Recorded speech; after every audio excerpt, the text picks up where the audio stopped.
Good evening, everybody, and welcome to Sex in the Summer. I'm Mandy Clare, and it's 31st of August, and we're very pleased to welcome you to another show in our series.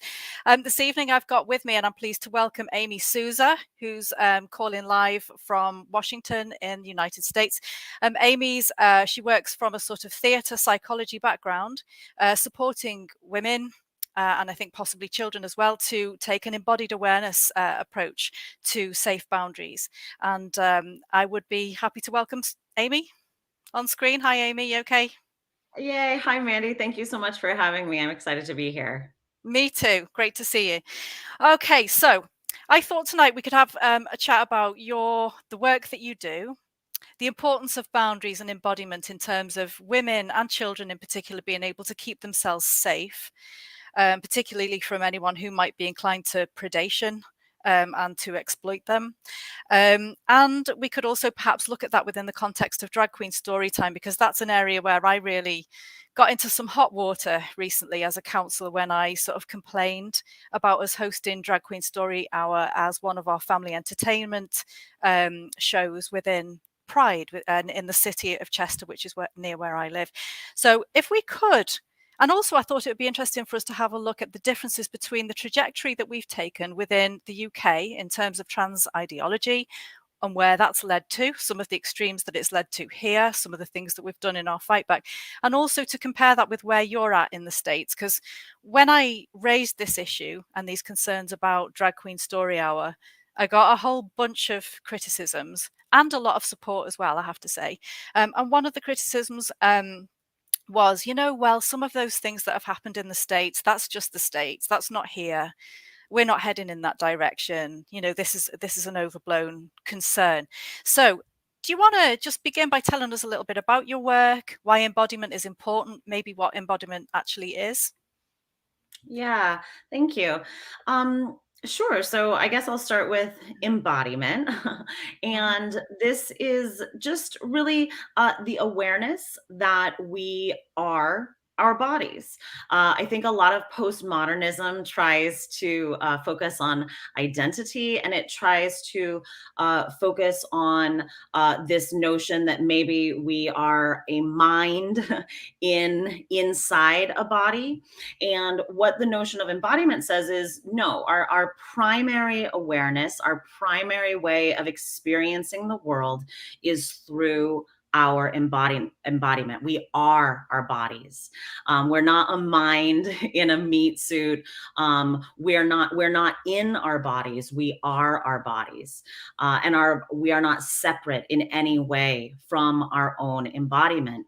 And our bodies are how we experience primary safeguarding.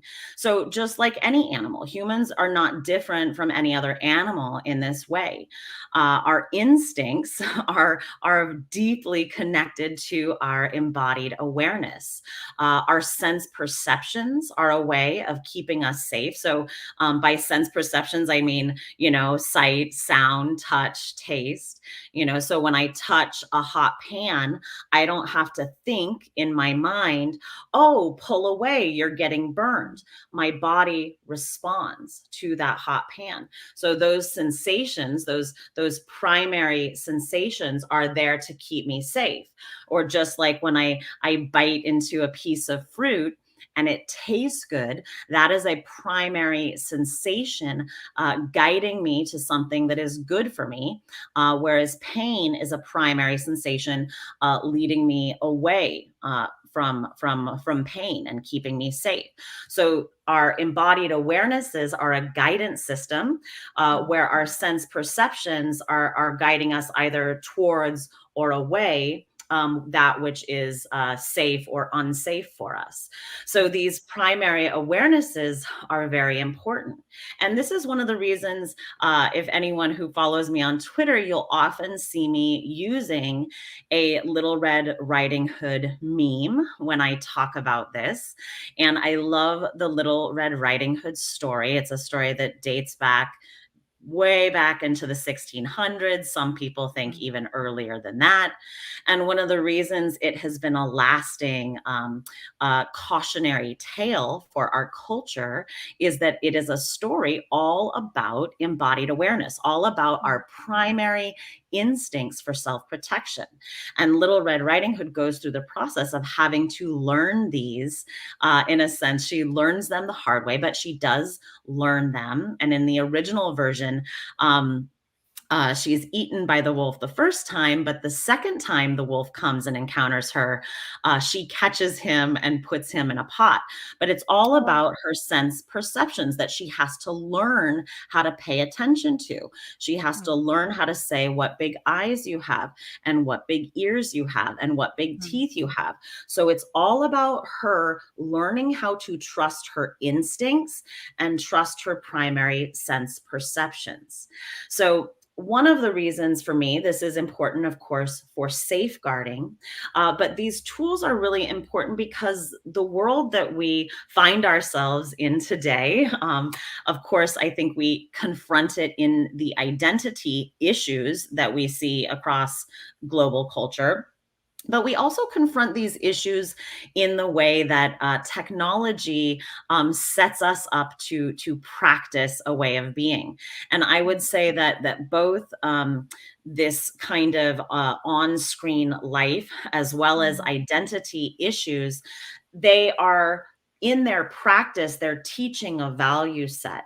And that value set is one of disembodiment, dissociation. With the identity movement, we have a cognitive dissonance because what I see in front of me is different than what I'm told I'm meant to say. You know, I see a man, but I meant to say it's a woman. So there's a cognitive dissonance. It's also an objectification. So in identity movement, we see that my body becomes an object in which I present an image that I want the world to see.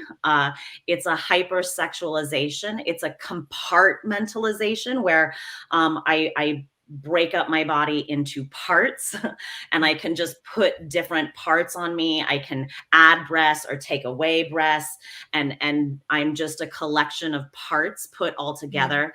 And then it's commodifying because I am buying and selling and trading these different body parts. So all of these things are a massive practice of dissociation. And it's a safeguarding failure because it takes us away from our bodies. Whereas the work that I try to do is about embodiment, it's about intuition, instincts, sense perceptions, listening to these things. And this is how we learn to have appropriate boundaries, appropriate bodily autonomy, healthy emotional regulation, and healthy internal equilibrium. So these are things that build a healthy internal integrity because I am then grounded in myself, in my own reality. I'm not a person who is seeking external validation. I instead have internal authority over my own awarenesses. So this would be, because I'm thinking about this as something that it's something we can sometimes become more in touch with as we get older. It's part of our sort of maturing process. Yeah. Quite often we have to mess up quite a few times before we're in touch with that as women. We can fall into the traps of abusive relationships or whatever, before we're older and we're in a position where what you feel is what you're going to say. And that sort of compatibility between what you feel and what you say becomes really, really, really important, not just for your safety, but for your sense of who you are and your confidence and your place in the world, sort of thing. So is it around that as well? Do you work with women in terms of you must kind of feel comfortable to have how you're feeling and what you're saying aligned with one another, and not really felt pressurized to separate those two things out in order to stay Yeah. safe, in order to be Yeah. whole? And Yeah, I do. A lot of the activities that I do are around just that. So I use different theater games and activities, which I like to call them games because it just reminds you that this is just playing, that it's not so serious, and Mm, it kind of allows women to depersonalize the experience, because a lot of the reason we have these sort of mm, traps is because of past trauma, and past trauma also dissociates us from our feelings and our mm, emotions and our bodies, but depersonalizing is a little different than dissociating. So dissociating is when we refuse to feel our feelings, or deny our feelings. But when we can use theater to depersonalize a little bit, and it just creates space. If we can make it into a game, if we can make it into a character, if we can give ourselves a little distance mm, from those things, it allows us to witness, and it mm, also allows us to feel through the emotion in a way that maybe is not so scary. mm, Because sometimes, talk therapies in a way, to ask you, like, tell me about your trauma, it can feel so confrontational, yeah. that it can be hard to confront. Not Mhm, that of course, there's use value in that, but some of the work that I do is a little deliteralizing, so people can deliteralize themselves from their trauma in order to be a bit more witness to what they're going through, mm, rather than maybe taking it on as personally. mhm. Okay. So just to compare where you're at within the States as compared to where we're at in the UK. So we've had various really positive things which have happened, which is why we're kind of called Turf Island, but we've had a little bit longer, perhaps than you did in the States, to look at this ideology and look at some of the impacts of it and try and gather ourselves, as women, as well as some of the men that are supporting us, and as well as some of the gay men now, particularly, that are organising against trans ideology. Um, We've had, the Maya Forstater ruling and Alison Bailey's ruling, which have helped clarify things within the workplace. But then at the same time as that, we recently had a woman who lost her employment tribunal, within the NHS, our healthcare system. She'd objected to a bloke with a penis being naked in the changing room at work, um, with a beard as well. Not that it doesn't make much difference. It's just a man in the women's changing space, and she lost that. She lost that tribunal, but I think she's going to appeal it. So although we've had like 2 steps forward, there's always at least 1 step back. It's what it feels like. It's a constant battle on lots and lots of different fronts. So we've had the CAS review, and we're looking at the closure of the Tavistock Gender Identity Clinic now, and remodeling of how we do support. And then through Suella Braverman making this speech that she's made recently, clarifying some of the confusion. Hopefully, the pipeline that has been funneling children towards gender identity services and overshadowing some of the other issues that are really severe and serious issues in favour of gender identity. It looks as if that pipeline is hopefully going to be addressed as well within schools, and the kinds of ways that we're educating kids around gender and sex. And we've had the prisons minister and sports minister taking a stand, on behalf of women as well. But then on the other side of the coin, we've still got schools they have the momentum of the training that they've had from Stonewall still in full force. So even though we've had ministers clarifying on some of these areas, councils and schools and some of these other organizations, they're still not quite getting the message, and they're still continuing to funnel children into this kind of gender reassignment pipeline. So but it has been interesting to me that one of the defenses that is often said, in defense of gender ideology and some of this stuff, is that, well, if you use examples from America, like your recent example with Let Julie Swim, which you could tell us a bit more about in a minute, people say, oh, well, that's just in the States, that's not here. People shouldn't overreact and pick extreme examples. Does it from your perspective, looking at where you are in the States now with prisons and women's rights and where things are with children and Drag Queen Story Hour, do you think that we are following in your footsteps still at the moment? Is it still entirely possible that we could end up where you are now? What's your thoughts on it, and where are you at the moment? How do you feel it's going there? I had a great conversation with Kara Dansky a few days ago about really some of the great wins that the UK has been having and how heartening it is. I mean, it's truly heartening to see cases like Maya Forstetter's and Alison Bailey's and see steps that are being made. It's been really impressive to see the work of Kelly J. Keene and her speakers' corners. Yeah. I think there is something really inspiring there. And I do feel that in the US, we have been inspired by the strides that are being made. The cast review was also incredible. The shutting down of Tavistock was wonderful. These are really impressive things. And I think there's, I guess, to go to the question specifically, there's a little bit of both. There's a little bit of like, no one is who is the leader? Are we following you? Are you following us? But I do think that the more that we can make this about a global women's movement, a global voice coming together on this, I think the more that we use that to build solidarity globally, I think the stronger it will be.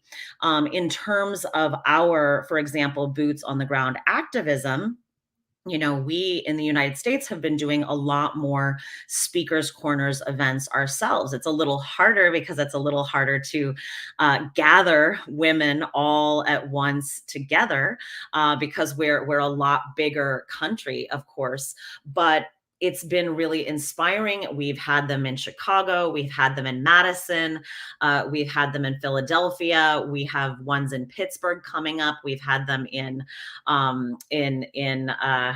South Carolina. We have a bunch of events that we've done. We have a bunch more planned.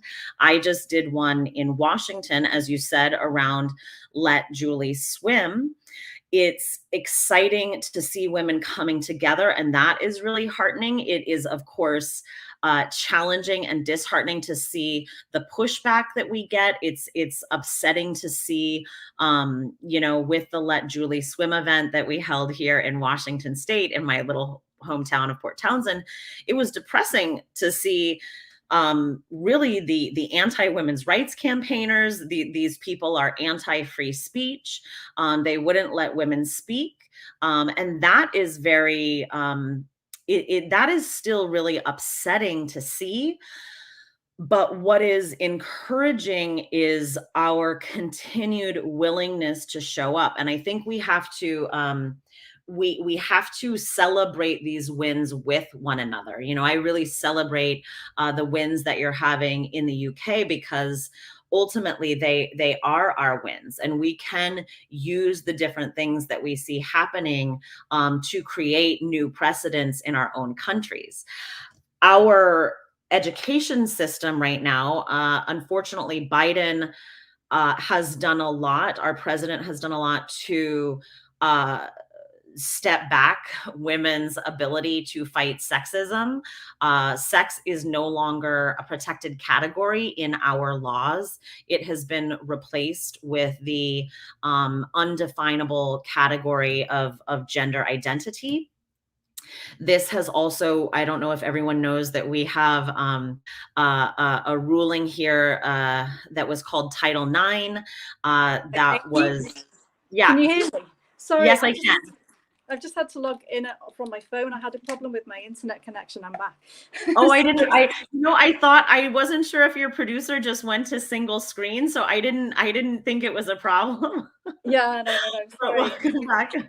But I was just getting into Title IX, which was created in the 70s to protect women in schools, so women's sports and sex-based rights in schools.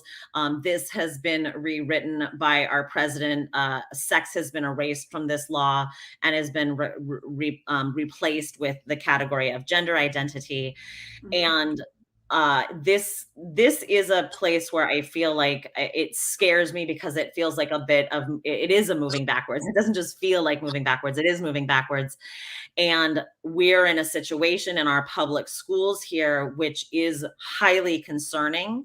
Hopefully we can use the Cass report and issues like the Tavistock to push back against it and address it. But we're in a situation right now where instead of girls being able to say no, they don't want boys in their locker room, instead of girls being able to have the right of consent, instead of girls being able to have boundaries around their bodies, in our public school system right now, girls are in a situation where if they say, no, I don't want this boy in here, that girl could then be challenged under Title IX for sexual abuse or sexual harassment.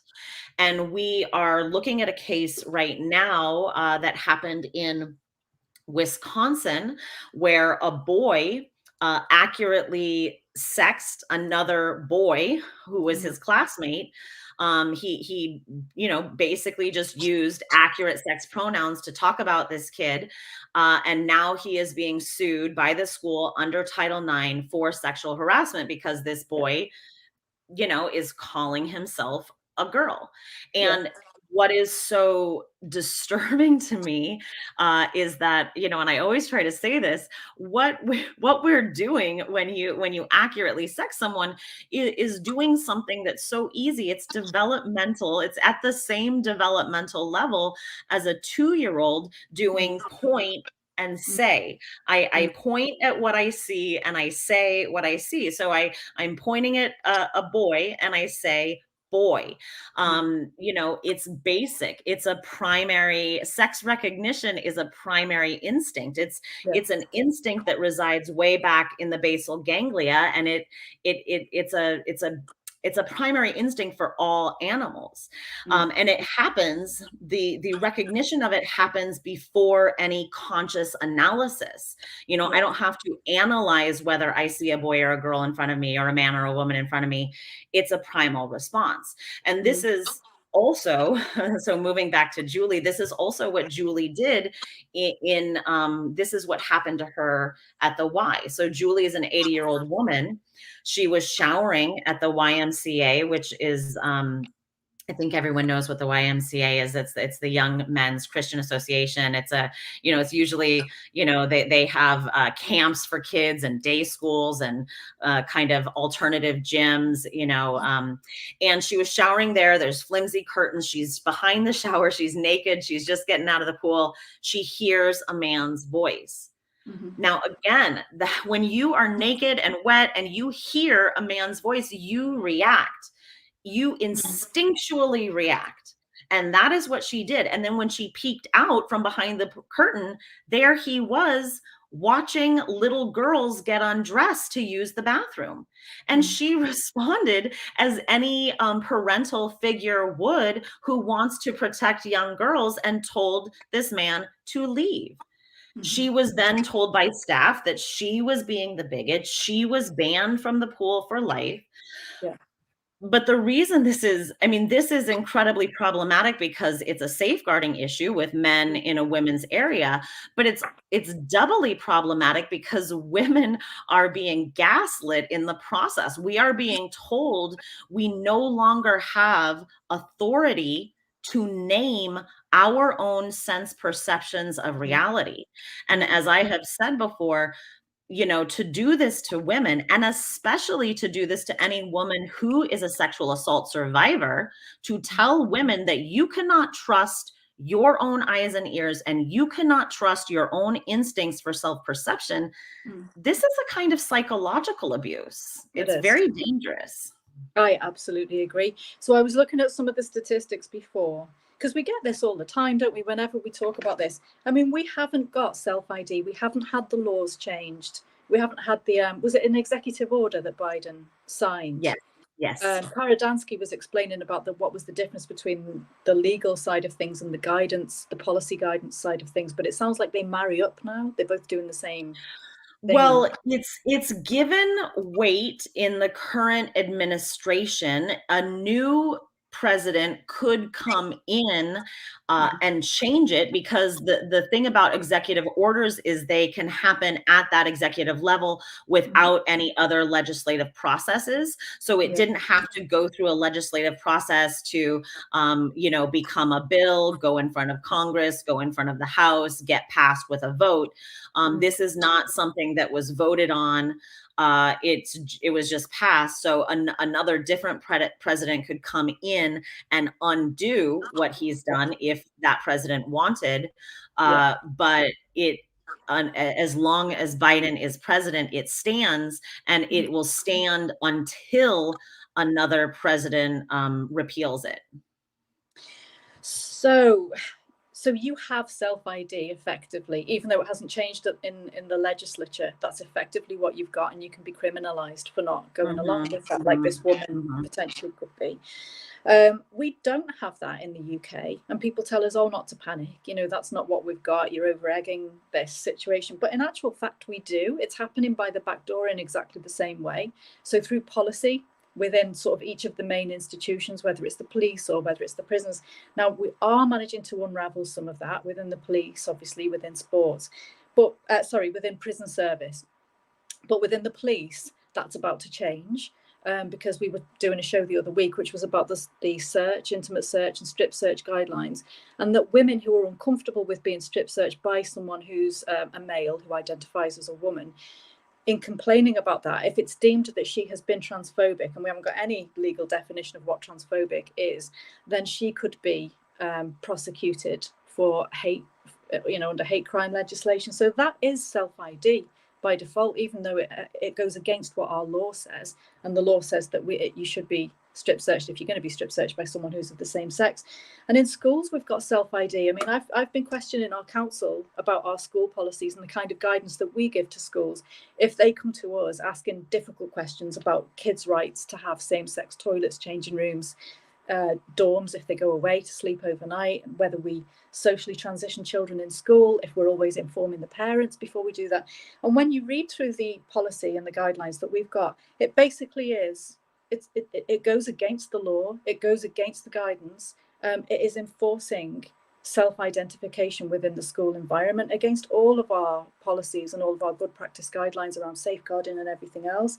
And like you've said, it kind of really flies in the face of kids' ability to be able to be clear about what they name and what they see and what reality is and where they stand in that. The gaslighting that you mentioned, really, that's a whole other topic as well, isn't it? But we've got sort of a whole generation or a couple of generations of women who are currently being gaslit on a daily basis around this. And that in itself creates feelings of, I mean, I don't know how you feel, but when every day I feel stressed, I feel upset, I feel angry, I feel frustrated, I feel voiceless. I mean, I just think there's so many of us that are in this position, and some women keep quiet because they're worried about their job, or that, if they're involved in politics like I am, they're worried about their political career. So they're feeling effectively silenced. But whether you speak out or not, there's this feeling that we're just not being heard, we're not being taken seriously. And even when things haven't changed at the legislative level, things are changing anyway, and we've got to constantly fight. Women have to be damaged, children have to be put at risk, things have to go wrong before each little piece is then clawed back into place. And while it's clawed back into place, 10 other things have happened that you now need to start working on. It's not a question, I'm sorry, but it's just a frustration that I feel. I just feel as if we're being put through psychological trauma through all of this, and nobody's accounting for that and the impact that has on women, on your family, on your kids, and that kind of thing. So. Yeah, it has a massive impact. And if we look at, I always try to differentiate. There's a lot of totalitarian tactics being used in this movement. And these are tactics like there's forced teaming, with the women's movement or with LGB movements. There's forced positivity. This is like using language like inclusivity and affirmation, authenticity, and using these notions of forced positivity. It's using a lot of colorfulness, the mermaids and the rainbow flags and the unicorns.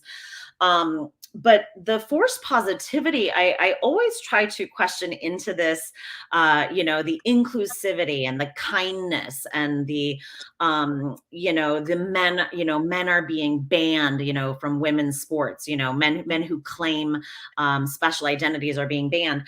Now, these value sets are not neutral. The notion of inclusivity is not a neutral value set. Inclusivity is great for when you are having a third grade birthday party and you invite the whole class. That's a great time for inclusivity. When in spaces where women are naked and vulnerable, that is not a great time for inclusivity. That is a time for boundaries. So a lot of their language is leveraging one value over another. So inclusivity is being leveraged at the expense of boundary setting. Yeah. And these two things are really antithetical in the way that they're being used. And we also see inclusivity being used in language to dehumanize women, where mothers are being called birthing bodies and chest feeders, and girls are being called menstruators and bleeders and cervix havers and vulva owners. This language is dehumanizing, it's objectifying, it's compartmentalizing. This is the language of dehumanization and dissociation. And it dissociates us from our wholeness. And this is why I'm very much what people call a hardliner. I refuse to use the language, gender jargon language, because it's a cognitive dissonance, and I don't want to perpetuate this cognitive dissonance into the world. And I try to ground people in the reality that there are two developmental pathways. There's two possible pathways. There's not a third or other different pathway. Even if we're talking about DSD conditions, there's two possible pathways with differences of development. You can have developmental abnormalities, but there's not a third pathway. There's ova and there's sperm. There's not a third gamete pathway. So when I am talking about being a woman, I am talking about a fully embodied whole human being, and to be on a specific developmental pathway that is constantly unfolding. It's never not in the process of happening from birth until death. So being a woman or a girl is not, it's not an I think. It's not a product. It's not a thing that I think about myself. It's not an identity that I hold about myself. It's not a concept that I hold about myself. Being a woman is a what. It is what I am physically experiencing. It's a developmental pathway that I am physically experiencing. So no matter the claims that a man makes about his identity, no matter the external things that a man does to make his body mimic a woman's body. A man can do certain mimicry. He can take hormones. He can get breast augmentations. A man can do things to externally make his body mimic something that it's not. But no matter what a man does to his body, he is always experiencing the what. He is experiencing what it is like to be on a male developmental pathway.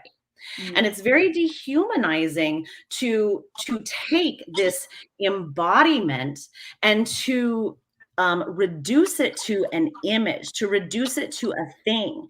It's very objectifying for men who have no idea what our physical developmental pathway is like, to think of women as an objectified image that they can purchase their way into. Yeah. Again, this is about commodification.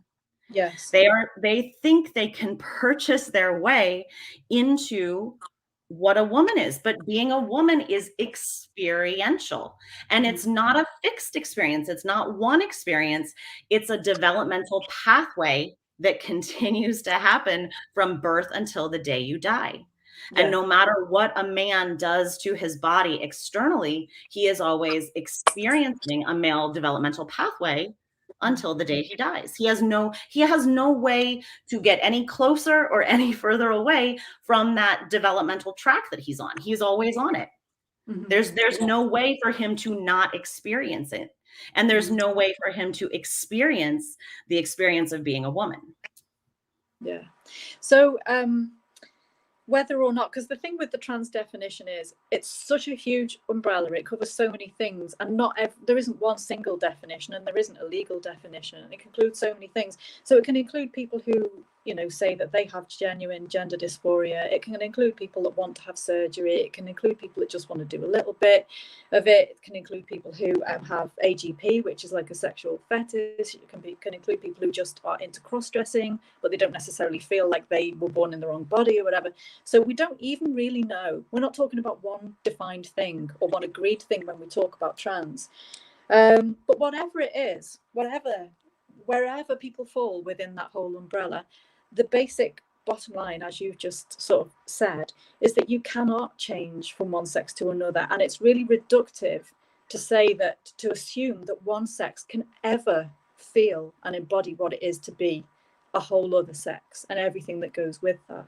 And certainly sex as well is important, because if we look at the statistics, 7.5% of adults who are aged between 18 to 74 years old have experienced sexual abuse before the age of 16. That's in England and Wales. 75 to 82% of victims of sexual abuse were girls. 1 in 9 girls and 1 in 53 boys have experienced sexual abuse or thereabouts. The prevalence of paedophilia, it's thought in the population is thought to be around 5%. In the male population, thought to be around 5% of the male. It's quite a big proportion. And about 2% of the Catholic clergy, according to the Pope, are paedophiles, which again is quite a big percentage. There are obviously important differences between males and females, boys and girls, men and women. We can't probably explain the reasons for all of those differences, but they're important and they matter, you know. And that's why kind of when people roll out this accusation of you're mean or you're old-fashioned or whatever it is for having objections to things like Drag Queen Story Hour, there are really, really good reasons for why children need to be able to be really crystal clear about what the difference is between a man and a woman in order to be able to, I mean, like me, you know, with my kids, and most mums, if they're honest, have probably said the same thing. If you get separated from me, look for a woman. Ideally look for a woman who's got some children with her, but any woman, you know, and we say that for a reason. It's because we know that there are important differences, and the sexual offending rates within prisons, as we talked about the other week on one of our other shows, show that even when people go through this process where they're calling themselves trans, those sexual offending patterns between men and women, males and females, don't change. They don't change. So it's kind of, it's shocking to me, really, that people can, when you say, look, there's an issue here with confusing children about what a man and a woman is, and not allowing them to be honest, and not being age appropriate about when we introduce ideas about sort of gender confusion and things like that. It's shocking to me that what's seen as political correctness and being progressive or whatever, is seen as more important than children's ability to keep themselves safe in a world where sexual abuse doesn't happen equally across the two sexes. Yeah, you know, it's very dangerous that we've allowed this ideology to come up in this way. Are you hearing a crackle from me? Your mic. You try speaking again and see if it's. We just had some interference on you. Yeah. Okay, I thought I heard a crackle. Anyway, you know, it's very dangerous to allow these laws to pass on the basis of self-declaration. defining our developmental pathways is very easy. It's very easy to come up with a discrete definition of what is a man and what is a woman. It's very easy, just as easy as it is to come up with a discrete definition of, sexes for other mammals or other animals, for that matter. These have discrete definitions. However, that term trans has zero discrete definition. The term gender identity has zero discrete definition. These things are undefinable. And I have actually even often asked the question, if you are saying that the term man is an identity, that the term woman is an identity, what is the discrete definition of man identity, and how is it distinctly different from woman identity? No one will answer this question. I have asked this question as often as Helen Stanlin has asked her question. I ask it all the time, and no one will give me a response, because to answer the question of what is woman identity or man identity, if someone is saying that these things are identity categories rather than biological realities, is to admit the inherent regressive sexism at the heart of this ideology. It is rooted in sexism. And that is one of the things that I always try to say, that one of the things that is happening in this identity movement is that sexism itself is falling out of public and political consciousness. And the statistics that you just said are very important. They're very important for safeguarding. In his book, The Gift of Fear, Gavin de Becker speaks about this very clearly. Now, to note that men are more likely to be sexual predators is not to say that this behavior is natural to men. No one is saying that, but it is to say that those who do this crime are vastly the majority men. The FBI and the Ministry of Justice both report on this statistic that over 99%, over 99% of all rapes are committed by men. And the vast majority of the victims of crimes of sexual violence are women and children. And this is why safeguarding is still important. So the word sexism is still very important when it comes to sex-based crimes. This is not an issue of, I'm not saying, I know that everyone is going to say not all men, and I agree, not all men do this crime, but the majority of people who do the crime are men. This is not a problem that women seem to have. It's not a problem that women could physically do, even if they wanted to, because women do not have the strength to overpower most men. So this is a crime that disproportionately is committed by one sex class, and it disproportionately affects the other sex class. So to deny sexism, to deny sex itself is sexism, and to deny sex itself puts women and children at risk. And Gavin de Becker says the exact same thing in The Gift of Fear that you just said that you told your children. He says in The Gift of Fear, and this is a man who worked for the FBI, he has protected members of the US Congress, he's protected members of the CIA, he has worked on major celebrity stalking cases, and he says the same thing. If your child is lost, tell them to look for a woman with children or any woman, because statistically, women are much safer than men, and it's harder to trust. But kids need to learn. I mean, another thing he says in The Gift of Fear is kids need to learn how to trust strangers. You are going to have to interact with strangers in your life, and you need to know who to trust. But you cannot learn healthy trust. You cannot learn healthy boundaries. You cannot learn healthy bodily autonomy when you are dissociated. You can't tell kids to trust their instincts and at the same time tell them they have no way of telling who is a man and a woman.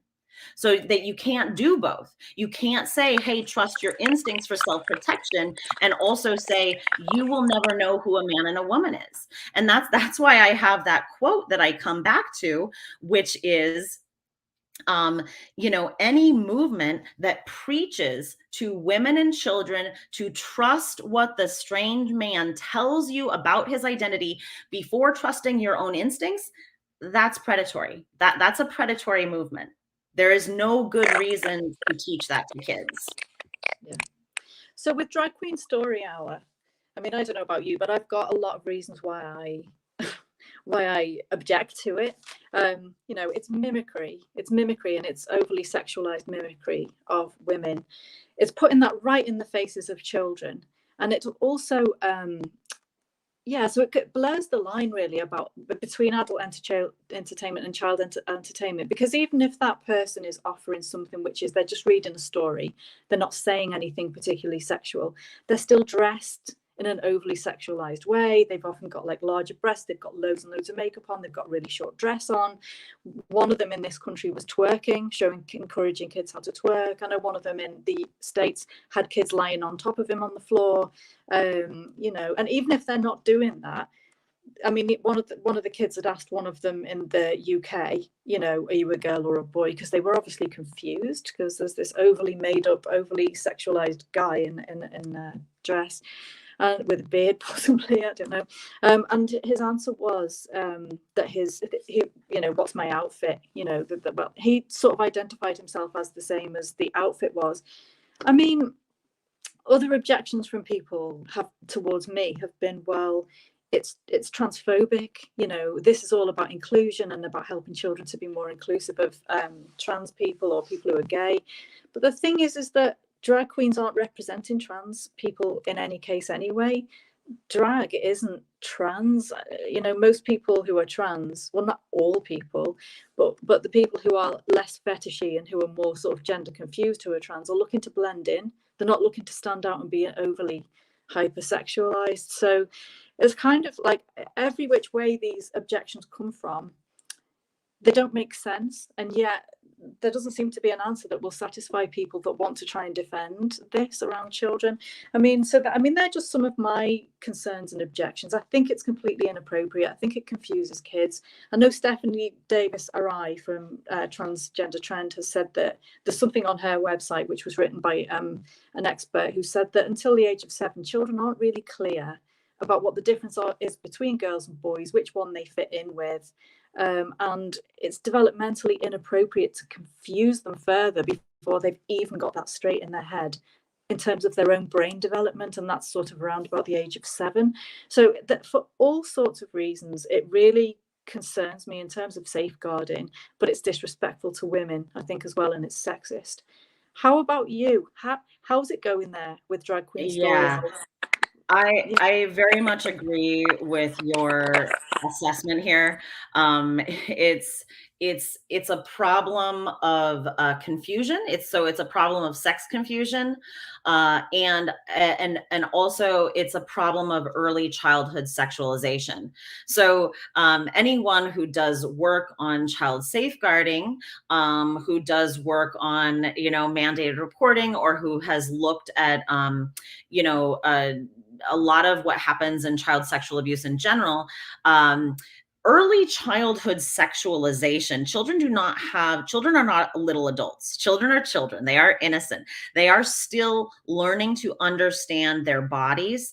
They are still exploring their bodies, and to project adult sexual content into the mind of a child is to project something onto their bodies that they are too young to process. And kids who have been, it's a tool. I know no one wants us to say the word groomer anymore, but it is a grooming tool. It's a specific grooming tool to introduce kids to adult sexual content, because it desensitizes them and dissociates them from their own bodies. They do not have the capacity to process that sexual content. We don't introduce children to porn stars. We don't introduce children to strippers or exotic dancers. We don't introduce children even to burlesque dancers. We don't introduce kids to drag. This is adult sexual content. And it's like, I don't know where these adult minds are. I came of age in New York City. I became an adult in New York City. I came up in the theater. I'm very familiar with drag culture. I've spent a lot of time in the West and East Village. Drag culture is associated with sexual promiscuity, with drugs. It does have a lot of playfulness. It has a lot of theatricality to it, but this is adult content, and the clubs that these men are a part of are saturated with these things. These are not wholesome places. These are adult places, and to introduce, we have to, a question that I've seen asked is, why do adult performers want to be around kids? I would not want any hypersexualized performer around kids. Why? I don't want a hypersexualized woman around kids. I wouldn't want a woman with sexually revealing clothing and hyper contoured makeup to be reading in front of my kids. I would not want that. This is not appropriate for kids. This is not wholesome. Kids are innocent, and we need to preserve the innocence of children. Unlike what Alok says, kids are not kinky. Kids who are prepubescent do not have those feelings or associations, and to put those associations on to kids constitutes a kind of abuse, because they do not have a way to process this information. And we know that kids who are exposed to early sexual content have problems often of promiscuity. It programs them to basically be available to further predation and adult inappropriate touch. These things are not appropriate, and it's not. It kills me that people act like it's subversive to say so. This is not a subversive statement. This is, look at all of the early childhood psychologists, the Winnicotts and the I'm just going to try to think of some others, but this is very basic information. Anyone who has gone through a mandated reporter training, anyone who has gone through training on how to deal with child psychology and child sexual abuse will have this background to know that early childhood sexualization is a problem. It's a huge problem, and it doesn't help kids have good bodily autonomy. Absolutely. So I'm just thinking about some of the, because we had the rainbow dildo monkey butt man in the UK. We were fortunate with him. We had the twerk one. We had the green dress one. He was one who came to Chester near us, and then I think they were blocked next time because there were complaints, because he'd referred on one of his websites or his Twitter to women as receptacles of fluid or something really gross along those lines, and children could easily have found that. People who'd gone to see him as a drag queen performer could have easily found that information about him on Twitter. There was another one with a rainbow umbrella behind him, and he tweeted, "Love has no age," which is a really established, well-known paedophile justification slogan. And then there was another one who was also performed and been welcomed by the council here locally in Chester, who threatened to dox a woman online because he didn't like something that she'd said. And the picture of him is of him in a sort of a rainbow skin-tight catsuit, and you can see the outline of his genitals in that catsuit. It's like, for God's sake. So yeah, one of the criticisms leveled at me was, well, if you want to suggest that paedophilia, that drag queen story hour is a magnet for paedophiles, then paedophilia also occurs within schools. So we're going to close down all schools. The answer is to just get better at safeguarding. But it's really looking at this realistically. We know that men will look for any opportunity to access children, and we know that there's a big crossover between sort of cross-dressing and paedophilia and, you know, sort of fetishy behaviors where people like to have an audience, you know, to their cross-dressing or whatever it is. We know that there are huge crossovers there with all of those. So that we're not saying that about the trans community, because this isn't the trans community. This is just blokes dressing as overly sexualized women and using that as an excuse to kind of get close to children, read stories to children in the name of inclusion of what we don't know, inclusion of drag queens, because that's all it's representing, you know, and it's just completely inappropriate. But we know that particular opportunity is going to be a super magnet to people who have those kinds of motivations. And to say that out loud shouldn't be a surprise to anyone, as you said, who's got any kind of basic grounding in child safeguarding and how this works, you know, how this works and how men exploit those opportunities. Because I'm on my phone because my internet connection died on my laptop. I can't easily see all of the questions in the chat. Can you still see me, Amy, if I scroll through? I can see you, yes. You can, okay. Yes. So let's see what questions we've got. I'm just looking through. There's loads and loads of comments. So Acha John has said, are you reactionary, or is there a fuller outlook from which you arrive? He says, I'm hearing you, though where the ideas of yours have developed from would be cool to know. So I know you've mentioned before about the book Women Who Run with the Wolves.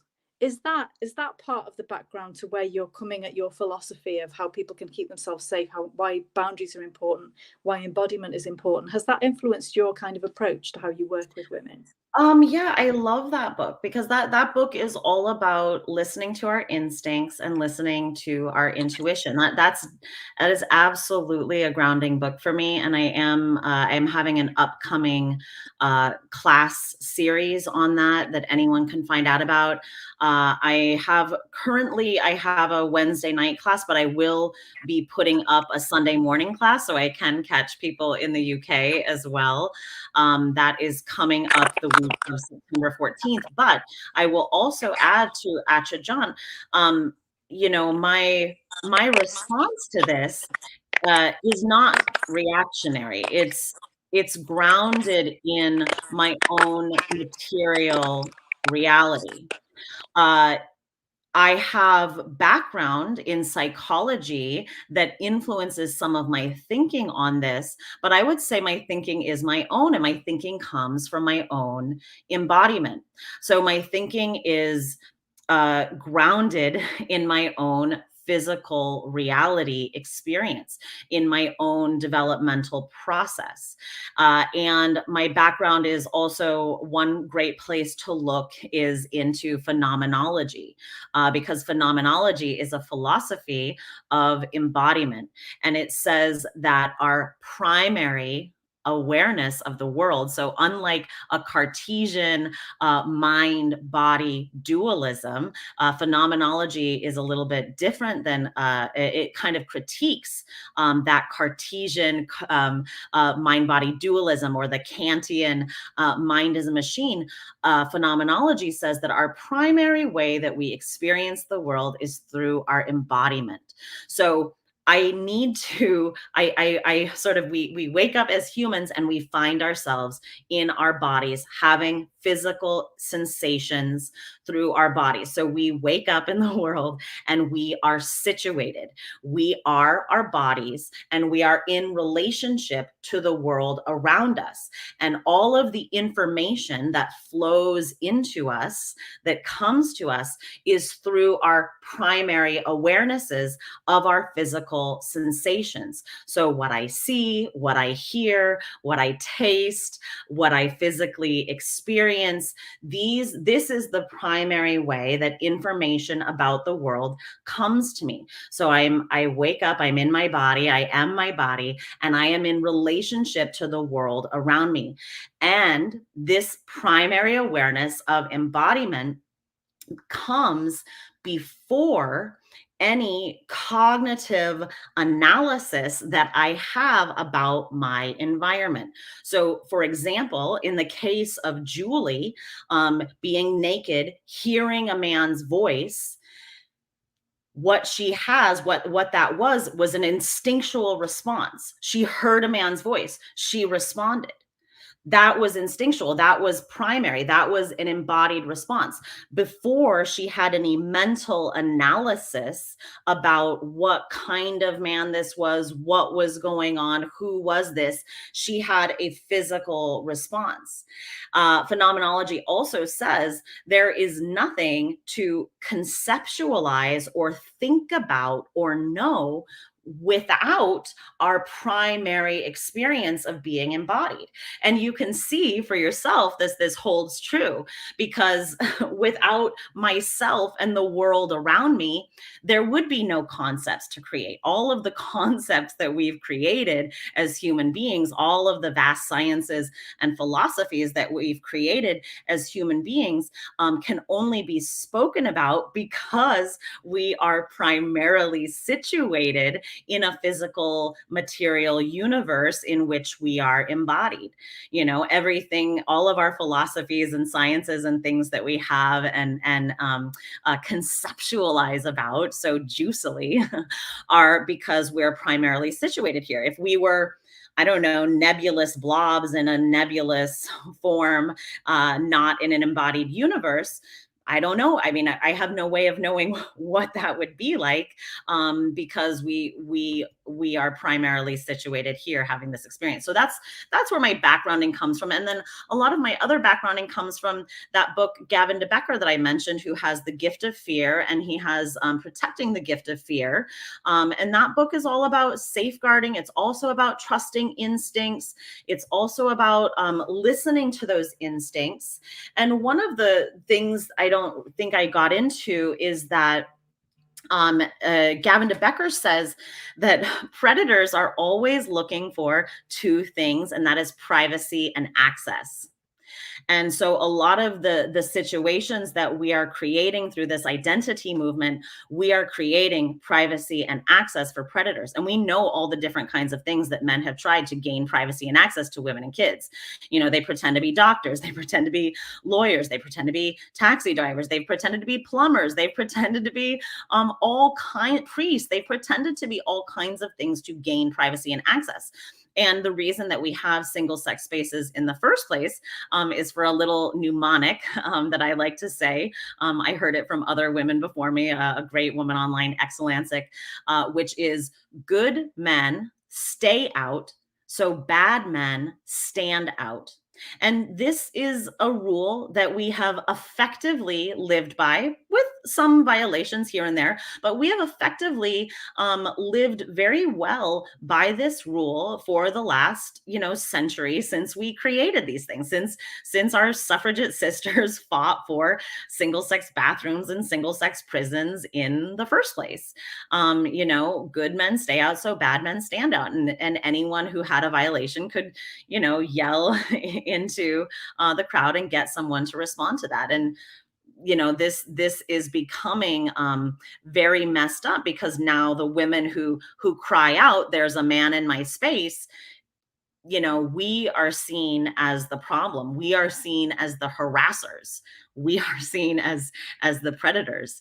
I have been told that I am the bully to men because I want sex-based facilities for myself and other women. To me, this is very primary. This is a very neutral request, and it's just a request to keep the same protections that my foremothers fought for. And I don't feel like I'm doing anything. I'm just protecting what we have had in place thus far. And to me, this entire movement is a men's boundary violation movement, a men's sexual entitlement movement to gain access. And it's very dangerous. And to pretend, it is very galling to me when I'm dealing with the other side, that they pretend that there are no bad agents. Like, it's just ridiculous to make that supposition. There are people who are taking advantage of this, because all it takes, as we said, this word trans is undefinable, gender identity is undefinable, and all it takes is a self-declaration, nothing more. That is dangerous. Self-declaration and a dress that goes spinny. skirt goes spinning.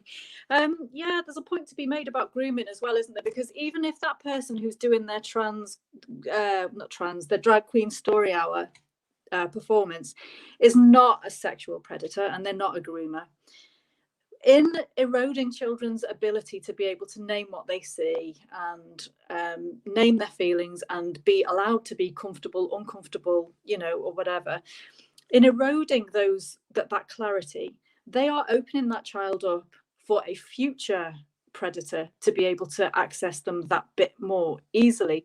And those boundaries are being damaged sort of irreparably, potentially, and long term for those kids. So it's not even necessarily about who's in front of that child performing at that moment in time. It's what's happening to that child's boundaries.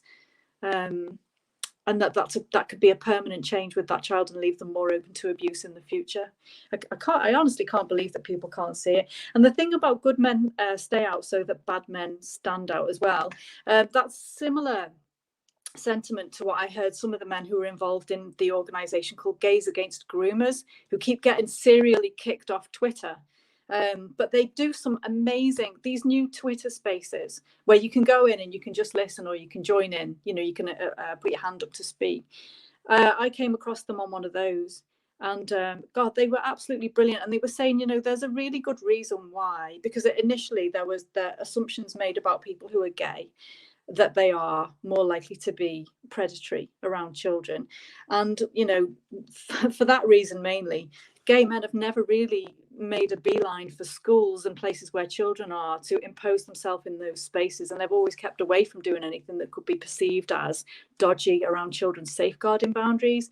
And for drag queens to do this really brings the whole of that community in the spotlight for all the wrong reasons again, potentially. And they really object to it. And they really don't agree, with that being kind of done to potentially to their community as well.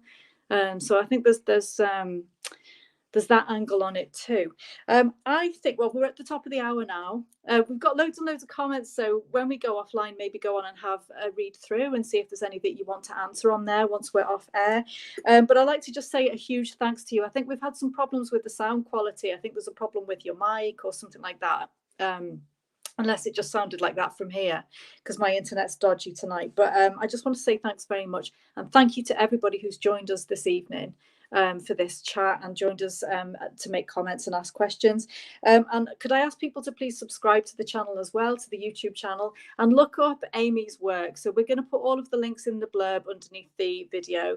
Her website link will be there and her Twitter handle as well. And yeah, that's it from us, I think, this week. Thank you so much, Amy. Thanks for coming on. Thank you again.